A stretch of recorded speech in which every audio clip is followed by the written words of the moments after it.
Well, welcome back, blade lovers. We got a ton of blades on the table today, and it may literally be a ton. I don't know. Got to weigh them up.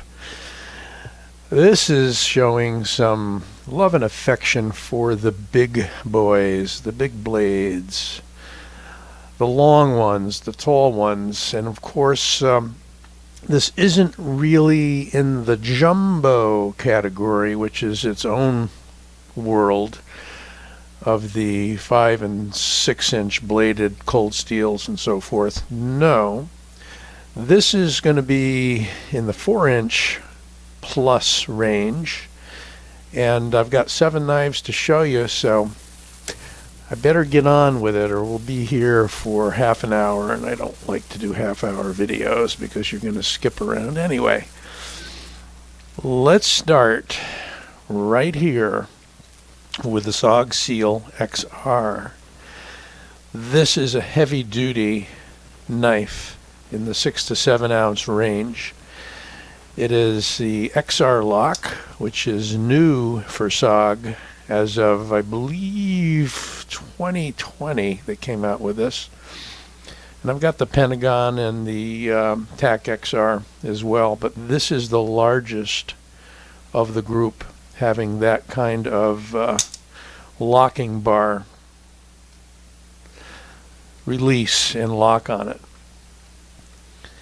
It's got a steel backspacer which goes into a steel protruding pommel that can be a glass breaker or even a hammer in a pinch. It is grooved and jimped all the way around, almost too much, but if you're wearing gloves you're going to love it. If you're strafing your raw skin across it a lot, then you may not enjoy it. Depends upon how many calluses you got in your hand. It is a full-size knife. The blade on this one, and I'm not going to measure them all up, but the blade on this one comes in just shy of 4 inches, so we are in the 4-inch ballpark here. You can open it with a little effort with the thumb hole. You got to sort of dig in and go for it. You can use the flipper tab, or as I've been doing, you can use releasing the lock to loosen the blade and fly it out. It's on bearings. It's got a molded handle, not G10, so it's glass-filled nylon. And maybe later we'll hold some of these side by side and just give you some comparison, but let's put that guy aside and go to another very large beefy knife. This is the Migron Prayer, P-R-E-Y-E-R, and this is what I'm going to call a double tanto. It's got a point here, and of course your natural forward-facing point. So not a very high grind on this, a big flat there, massive steel of I think 4 millimeters or better. It's branded on the top, which is interesting, and only faintly on the side there. It is S35VN. By the way, the SOG was S35VN as well. And there are individual reviews on each of these knives, but today we're just talking about how large and impressive and massive these knives are. This is another heavyweight. This is 6 ounces or more, as I recall. There's a very nice Migron logo on the pivot, and it's a locking bar knife, titanium, S35VN, as I said. And just a crazy impressive knife. Even the millwork on the handle and these reliefs here to get to the liner, and it is definitely guillotine drop shutting. It's got a flipper tab, but if you really dig in and give it a good flick without pressing on the lock bar, you can use this thumb stud, which is domed and polished, which doesn't make the traction on it really good, but then again, you still got the flipper tab, which works just fine. That is the Migron Prayer. Here's an unusual one you don't see too often, and probably not a lot of people have these. This is the BRS Blade Runner Systems Kopesh. This is one of 3 different models they came out with, all sort of with a similar blade shape, I believe. M390 steel. One unique factor of this knife, or feature I should say, is that there is no branding, period. No branding. End of story. No branding. So yes, it's M390 per the company's specs, but you're not going to see that anywhere unless it's hiding to such an extent that I never saw it. There's their logo on the clip, and that's about it. It is a switchable clip, which is very interesting for a milled titanium clip. I had to shut down and sneeze for a moment. It must be dusty down here. It offers, it's a hidden liner, completely enclosed, so all you see is the black G10. Titanium bolster, titanium frame, liner lock, a little on the thin side, but I think if you don't clamp it in a vise, you'll be okay. Interesting system for the thumb stud here. It's not really a thumb stud. It's a kind of a chevroned platform that's been inserted on both sides, which you can easily access. It's got a lot of grit or grip to it in this direction because of the way these go. So that's your so-called thumb stud. Probably the first ones to do that, other than maybe some custom knives that I know of. Sneeze left me a little bit snarfy, so sorry about the noise in the mic. Pretty good thickness to the steel. Interesting Persian, kind of a takeoff on a Persian trailing point blade. So you've got a lot of belly. You've got a medium grind, flat grind. Very good edge it comes through with, and it's a big knife, so that's why it's on the table. It's a 4-inch blade. Good size. And it is just, again, another one that's guillotine drop shutty. Beautiful knife. That is the Kopesh. Now, well, we're working our way to the real big guys. Here is a recent acquisition, the Steadman Southsea. Just a beautiful knife with what they call the kickstop opening system, which is a Lee Williams invention, design. It's a disappearing flipper tab. So when you open it, notice the flipper tab is not down there.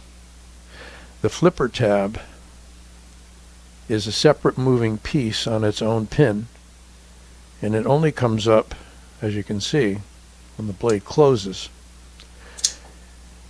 Previously only seen on some high-end production knives and customs, although this is fairly high-end. M390 steel, and a really neat, more traditional chiseled tanto that's rounded with a nice swedge on top. It's beautifully finished in a satin. It's a Steadman, as I think I said, and it's got a fair amount of branding on it, but it's fairly faint. I like the way they put that in script. It almost looks engraved. Maybe it is, rather than laser etched.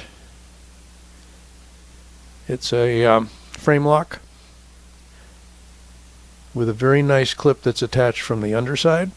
Not switchable as far as I know. Haven't tried that yet. Comes in a little Pelican style box with a rubber gasket around it. Very fancy, and comes with a complete additional set of hardware, including the pin stops and all of that for this kickstop opener. Okay, moving on. Don't want to take too long here. Now we're getting into some that are significantly large. Little over 4 inches on this beautiful concept Shikari, and that is a design by Morgan Cohen's. It's gotten a lot of attention lately. It's just a beautiful big clip point bordering on Bowie. You can call it either one. It is of 20 CV steel, I believe. Yep. There it is. 20 CV. Titanium bolster. Beautiful shred carbon fiber.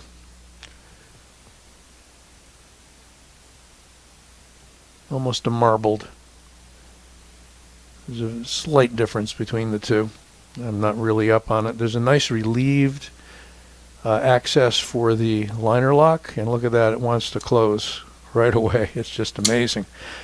Only a thumb stud on this one, double thumb studs, so you can flick it out from underneath. There you go. I don't know why I always try that. It's not the way I open a knife when it's got thumb studs. I just fire it like that. It's much easier for me. Big handle, lots left over, big old blade, but it's a relatively light and thin knife. That is the concept Shikari. Now, the upper range of what I'm showing you today, we have these two from Max Ace. And first we have the Sandstorm K. It is the K because the original Sandstorm was an M390, I believe, and about a $400 knife plus. This one comes in a little over $100, and it is in K110, Bowler K110. So that's Bowler's version of D2. It's supposed to be a little more refined D2. This has a beautiful stonewash on the grinds, and on the flats you have a pretty nice satin finish. It is what I would call a clip point. It is humongous. Look at the amount of handle I got left over there. It is close to the largest here. I'm going to show you why that is in a moment. It's wide open with the barrel spacers, quite a few of them here, all along the back. Has a unique double lock right here, which if you turn it, forget which way, yeah, you lock out that liner. And it's all steel. I don't believe this is titanium, except for is the clip no. That's all steel. Yep, that's steel. Opening method, I got to turn the lock off, don't I? It's easy to move, but so far hasn't engaged on its own. If it does, you just disengage it. Big, giant, old pyramid thumb studs on this guy. Just crazy. Black G10 handle. It feels really secure in the hand. When you got this in your hand, you know you got a knife, as Crocodile Dundee would say. That's the Sandstorm K. Then we have actually a little lighter knife, but longer by Max Ace, the Goliath 2. And this is one of their largest knives, hence the name. The Goliath 1 had a little different blade shape, as I recall. This is a huge flat grind with amazing slicey edge in a drop point configuration. This does have a titanium bolster, and this particular one comes in a few flavors. This particular one has a brown natural micarta scale. Also out of Bowler 110, K110. This has 3 standoffs, or 3 barrel spacers right near the end, near the pommel, which is interesting, and nothing up here. Both this and the Sandstorm are very rigid knives. I mean, it's just solid piece of steel and titanium. Also, great action on this, on bearings. Both of these knives are on bearings. Fires crazy good. You can hear that. It's like a slide racking on an auto pistol.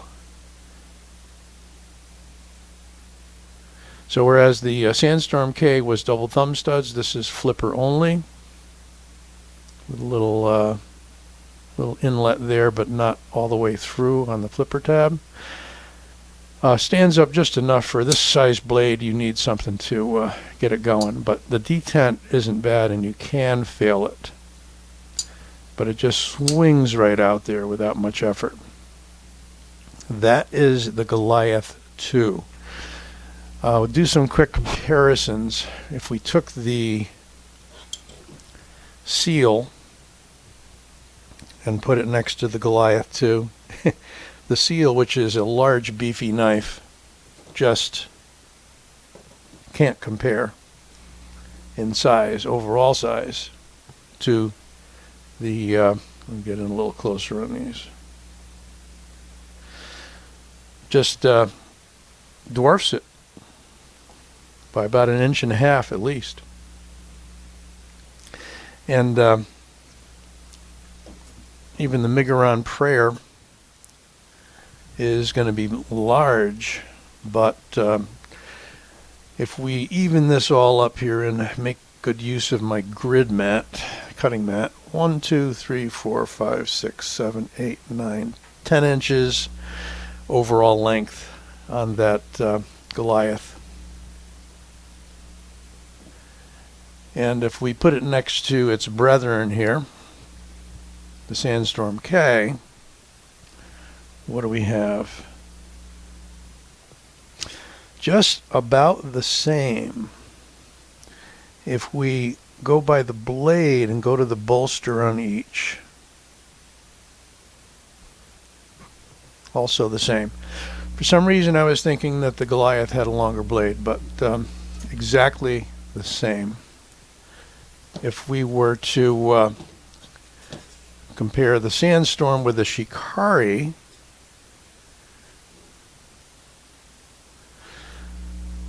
let's even up the butt ends here. We can see that it is a good size larger than the Shikari as well, even though the Shikari is a big knife. If we were to compare it to the, let's see, even up the pommels, yeah, it's a good deal bigger than the Southsea. But these other knives, for the most part, are more quality steel than the Bowler K110 used in the Sandstorm and the Goliath 2. So let's wrap it up. Here are our large knives that we were giving lots of love to today. Back out just a bit.